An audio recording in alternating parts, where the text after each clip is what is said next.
The $1,000, $1,000. repeated Lawyer Tolman. And here's the money. His voice was formal and distant. Young Gillian laughed as he touched the small package of money. It's such an awkward amount, He said to the lawyer. With $10,000, you can really have fun. Even $50 are less of a problem. You heard your uncle's will. Continued Lawyer Tolman. Did you listen carefully? Remember that you must tell us exactly how you spend the $1,000 as soon as you spend it. It's best that you write a list for us. These were Mr. Gillian's last wishes. Of course I will, Said the young man politely. Perhaps I'll need a secretary to help me write the list. Gillian put the small package of money into his coat pocket and went to his club. At his club, he looked for old Bryson, who was 40 years old and calm. He was reading a book and took off his glasses when he saw Gilliam. Wake up, old Bryson, Said Gilliam. I have a funny story to tell you. Why don't you tell it to someone else? Said old Bryson. You know I hate your stories. This one is better than usual. Said Gillian. It's sad and funny. My uncle left me $1,000 in his will. Now what can a man do with $1,000? I thought your uncle was a very rich man with about $500,000. Said old Bryson, showing very little interest. He was. Said Gillian happily. That's why it's so funny. He left one part of his money to the scientist who will discover a new germ, and the other part to build a hospital that will destroy the germ. Then the butler and the housekeeper got a special ring and $10 each, and I got $1,000. You have plenty of money to spend. Said old Bryson. Oh, yes, plenty. Said Gillian. My uncle was very generous with me. Are there any other heirs? Asked old Bryson. None, except for Miss Hayden, a ward of my uncle who lived in his house. She's a quiet girl, the daughter of one of his friends. Now, tell me, old Bryson, what can a man do with $1,000? Old Bryson cleaned his glasses and smiled. Gillian knew that when old Bryson smiled, he was going to be very offensive. $1,000 can be a lot of money or very little money. He said. A man can buy a home with it and be very happy. You can buy milk for 100 babies for 3 months and save their lives. It can give an ambitious boy an education. A man can buy a real Corot painting. You can also live well in a New Hampshire town for 2 years. But you, Bobby Gillian, can do only one thing. You can buy Miss Lotta Laurier a diamond pendant with $1,000. Thanks, Said Gillian. I knew you could solve the problem. Gillian phoned for a taxi. He said to the driver, Please take me to the Columbine Theater. Miss Lotta Laurier was getting ready for her performance. When she saw Gillian, she said, What is it, Bobby? I have a performance in 2 minutes. This won't take 2 minutes. Would you like a little pendant? I can spend $1,000 on it. Oh, all right, said Miss Laurier. Where is my hat? Bobby, did you see the necklace Della Stacy was wearing the other night? It cost $2,200 at Tiffany's. But, all right. Miss Laurier, you're on stage in a minute, cried the manager of the theater. Gillian returned to his taxi. What can a man do with $1,000? He asked the driver. Open a saloon, said the driver immediately.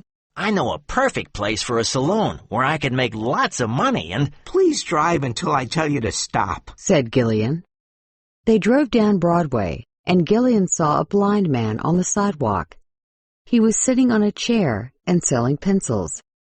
Gillian got out of the taxi and stood in front of him. Excuse me, he said, but what can you do with $1,000? You just got out of the taxi, didn't you? asked the blind man. Yes, I did, said Gillian. I think you must be a gentleman if you ride a taxi during the day. Take a look at this, please.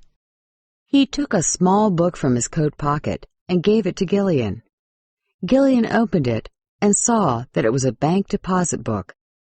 It showed a sum of $1,785.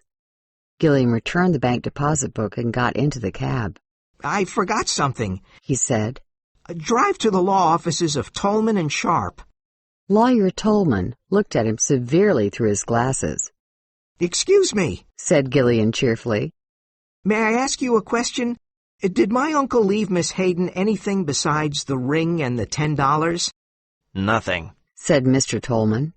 Thank you very much, sir, said Gillian, and he returned to his taxi. He gave the driver the address of his late uncle's home. Miss Hayden was writing letters in the library.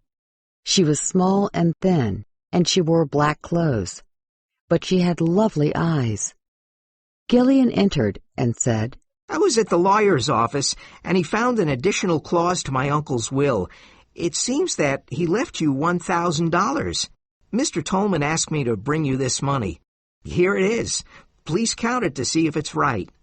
Gillian put the money near her hand on the desk. Miss Hayden's face turned white. Oh, She said, and again. oh, Gillian turned and looked out of the window. I think you know that I love you. Gillian said, I am sorry. said Miss Hayden, taking her money. Then there is no hope? Asked Gillian. I am sorry. She said again. May I write a note? Asked Gillian with a smile. He sat down at the big library table. She gave him some paper and a pen. Gillian wrote, Paid by Robert Gillian. $1,000 to the best and dearest woman in the world, for all the happiness she brings to people. Gillian put his note into an envelope and went away. His taxi stopped again at the law offices of Tolman and Sharp. I spent the $1,000, He said happily. and I am here to tell you exactly how I spent them. He threw the white envelope on the lawyer's table. Mr. Tolman did not touch the envelope and went to a door and called his partner, Mr. Sharp. Together, they opened the big safe. They took out a large envelope and slowly opened it. Mr. Gillian, Mr. Tolman said, formally. there's a codicil to your uncle's will. He gave it to us privately. It can be opened only after you spend the $1,000. This is what it says. Dear Robert, spend the $1,000 wisely and carefully, and you will receive $50,000 in bonds.